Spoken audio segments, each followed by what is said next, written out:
guys, it's me, Sydney, and today while I'm out sailing, about the 8 things that nobody ever tells you about sailing.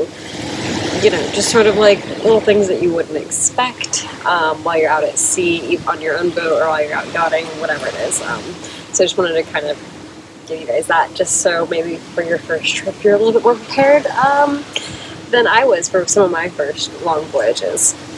So the first thing that like really shocked me, and you won't think about, but it's really hard to wash your face. Like trying to lean over the sink and scrub your face and clean everything and dry it, 'cause you're like stumbling everywhere and there's minimal light. You know, especially if you're on a small cruising boat. Like, didn't ever think that would be something challenging. So my advice is to wash your face in the shower. And if you don't shower constantly, like most people don't, you know, just kind of use like a cloth to do it, because the whole movement of water to face is very difficult for some reason. The second thing that I never thought to bring is I always have a head torch with me, but I never had a head torch or reading light that was red or green. And at night this is super important because you don't want to affect your visibility if you're on a night watch and you're reading something or trying to you know, write your logs down. You don't want to affect your light. So having a head torch or a reading light with a red light or a green light is really beneficial to help not mess up your vision.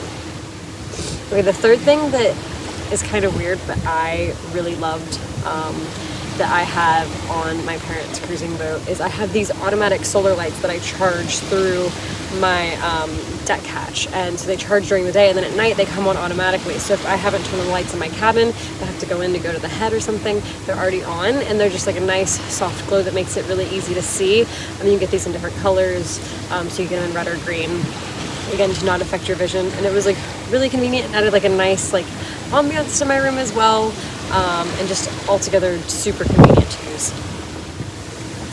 Okay, so the fourth thing, so I don't get seasick. A lot of people do, totally understandable. But even if you don't get seasick, many people will lose their appetite. I do not eat a lot at sea. I snack a lot on like salty things, but I don't tend to eat a lot. Like maybe a breakfast and a lunch, like a small lunch, but not nearly as much as I normally eat. And that wasn't something I really expected. And it's not because my stomach is queasy or anything. It's just like, I don't know, just sort of how it is. Just have no appetite at sea. I think it's just like the movement, and you're sleeping and you're up and you have weird schedules. So I think you're out of sync a little bit, so you don't eat as much. So your food schedule is off. I'm not really sure, but yeah, you don't. I personally, and most people I know, don't eat nearly as much when you're doing a passage. The fifth thing, and I'm on this now, I think it's where I'm doing YouTube videos to try and keep me awake, is the sleep deprivation. You will feel it, and you will get way less sleep than you normally used to. Even on like, you know, when you're on a 4 on 8 off, you don't sleep the whole 8 hours. It starts to get to you, and your cycle gets messed up, and you know you feel the sleep deprivation for real. But it's kind of amazing how your body just powers through it, and how your mind just overcomes the tiredness. Like, you know that you have to stay awake. So pretty impressive. Sixth thing, super weird, but you're gonna have to pee a lot. And I think personally for me, it's because I stay more hydrated when I'm at sea. And I'm like constantly drinking water. I probably drink 3 to 4 liters of water a day, if not more. Like, I'm constantly drinking. So I think that because I'm drinking like a fish, I have to pee all the time. But it's not just me. Like, loads of people I know are like, maybe it's because there's the water all around and the sound of the water. Not really sure, but you will have to pee way more than you normally do, which is weird because you're eating less. I don't know, but peeing all the time. Okay, the 7th thing, and this isn't something that nobody tells you, because everybody recommends this. Also, I just wanted to stop and show you guys this sunset real quick. Oh, amazing. Anyways, I hope I can get this to stay back on. The 7th thing, like, everybody tells you to bring books because you're going to do a lot of reading at sea. But download on your Kindle or bring as many books as you can, because like, I mean, I've probably read in the last like 4 days, I've probably read like 1,000 pages. I mean, I'm a fast reader, but like there's a lot of downtime. So bring lots of books or download lots of books so you have something to do to keep yourself preoccupied. I like to read, I write, I film YouTube videos. There's lots of stuff you can do while you're underway to pass your time, but books will take up a good portion of it.